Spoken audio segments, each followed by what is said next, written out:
Hello and welcome to The Art of Gardening. I'm your host, Melissa Lala-Johnson. Today I will share one of my most favorite plant collections, the hydrangea shrub. With over 130 hydrangea on my property, I have grown to recognize how absolutely wonderful this shrub is and the variety of pleasures that come from them. It's a total love affair here and it keeps growing. Today we will focus on 3 topics of hydrangea. 1, the types of hydrangea there are and the differences between them. 2, the basics about growing them and using them en masse on your property, and the many ways that you can enjoy hydrangea in the landscape and beyond. We've got a lot to cover, so let's get started on this episode titled Hydrangea Love, brought to you by our friends at Petra Tools.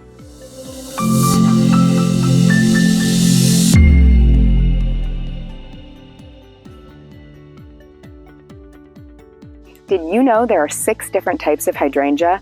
Most of the hydrangea on my property are panicles, but I do have big leaf, smooth, and oak leaf.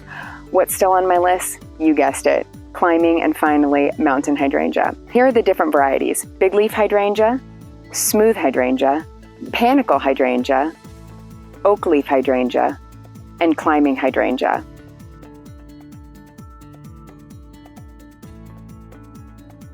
Water. Hydrangea love water. When it's hot outside, I'll actually water late morning, around 10:30 a.m. every day to prevent drooping in the afternoon. My drip lines will run for 35 to 45 minutes, about 4 days a week, for the deep watering that they need. I use a drip line that circles the base of the hydrangea to provide moisture around the drip line of the shrub.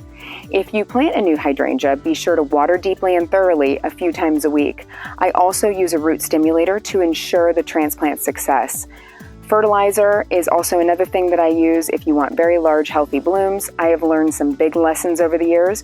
One of the greatest lessons is to limit the use of synthetic fertilizers. I have been battling thrips on my property for a few years now, and the issue is under control, but I do have to caution you, thrips love hydrangea. One of the things that I learned was that thrips can actually ingest the synthetic fertilizers, and it's a power food for them. They become stronger. So as I was blasting my plants with herbicides to combat the thrips, I was killing off the beneficial insects that would have controlled them. The thrips were able to adapt to the chemicals that I was using and thrive because I was feeding them synthetic fertilizers that made them even stronger.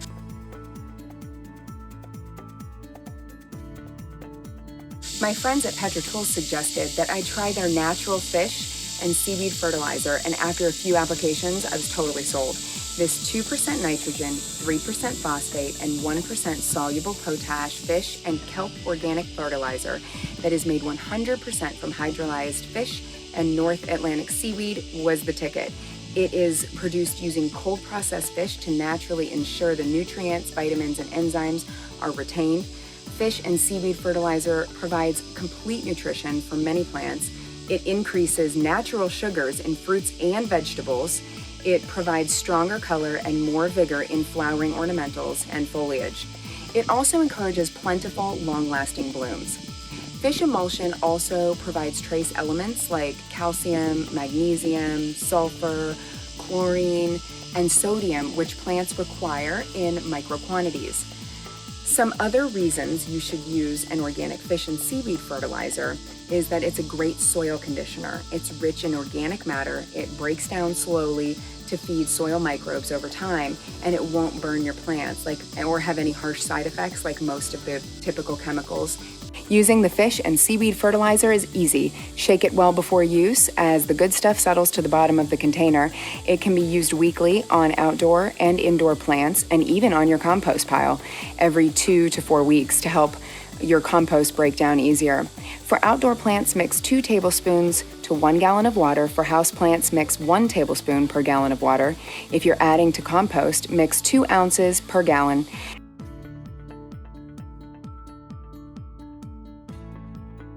You have to know the proper time when to prune your hydrangea, otherwise you could forfeit blooms for the next season. So you want to definitely know what type you have and when you're supposed to prune. So they come in 2 different groups of pruning classes. The first is the types of hydrangea that bloom on old wood or last year's growth. Those should be pruned back in late summer after they bloom, and I usually cut the plants back to about 1/3 of their size. Those include plants like oak leaf hydrangea, your big leaf varieties, mountain hydrangea, and your climbing hydrangeas. Sometimes people say they haven't received any new growth from those types of plants. It's because they've cut the blooms off at the wrong time of year. So the type of hydrangea that bloom on new wood is you're going to prune those back every late winter to early spring, and that is the bulk of the hydrangea that I have on my property. So I end up making the rounds after winter and prune everything back by a third of the size. If you want them to grow larger, faster, then you could cut back a little less than that. I have also read before on some of the largest gardening sites and providers that most hydrangea don't even want to be pruned. So you can kind of just let them go and see what happens. I prefer to try and get them to grow a little bit bigger and taller to build that framework so that in the summer when it rains, they don't completely flop over. So that has been my mission here, and it's working. So here's a quick video on pruning and exactly where you'll want to prune when you're making your cuts. In case you were unaware of how to prune, this whole bush could go back a third or even more. The limelights are extraordinarily versatile, and that's why I have so many of them, because I love them. They're very easy. The pruning is, or even just cutting for fresh flowers, when you're cutting, you want to cut right above the leaf node here, because what's going to happen is where you see the tiny little buds in between the leaves and the stem, that's where your next set of leaves are going to come from if you cut that. Some people make the mistake of cutting up here like this, and if you leave your plant like this, the new leaves will bloom from here, but you'll have all these sticks sticking up. So you want to make sure that when you cut like that, and then that will encourage new leaves to bloom from right here.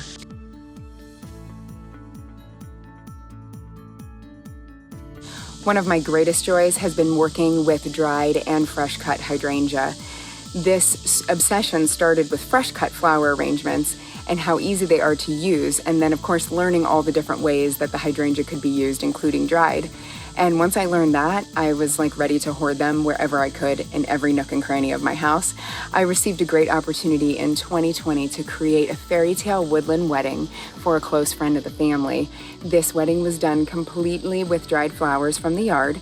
I was absolutely amazed at the fill power of the hydrangea and how it allowed me to be really creative on a grand scale to fill things like the trellis for the ceremony, and then of course the reception. So they really are just, I mean, I cannot say enough good things about the hydrangea and just how easy and low maintenance they've been for me. And that is the reason that of the 130 I have, I want to say probably 65 of them are limelight hydrangea, just because I want to be able to have as many as possible. Now don't go too crazy cutting them out of your yard, because they also are phenomenal for winter interest. So let's talk a little bit about that.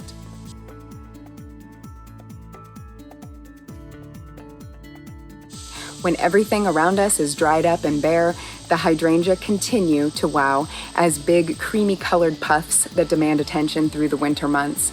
Once they transition in late fall to their final color, the winter months will slowly drain their color to a creamy ivory, and some are even a light tan color. They're absolutely stunning, especially with feathered grasses through the winter. I hope you've enjoyed this episode and the talk of the wonderful hydrangea, fertilizers they love, and products to keep your entire garden in place and looking perfect at all times. Check out the Art of Gardening podcast, available on YouTube, Apple Podcasts, and Spotify. We would love to have you while you're driving or mowing or even folding laundry. The newest podcast is up and available. Meet Meg Austin, the homesteading mama, who takes all things farm and kitchen to the very next level. She talks about how she started her 20-acre hobby farm, and next week we will sit down with the incredible Cheryl Miller as she talks about how she container gardens and many different varieties of tomatoes, cucumbers, loofah, and more.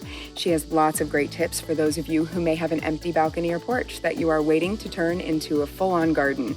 Click the link in my bio or bio of Petra Tools to see the list of episodes. Once again, thanks for watching. And if you've liked what you see, if you would be so kind to throw a little love our way by commenting, liking, subscribing, or saving, anything you can do to help us and this brutal algorithm, we would definitely very much appreciate it. Until next time, friends.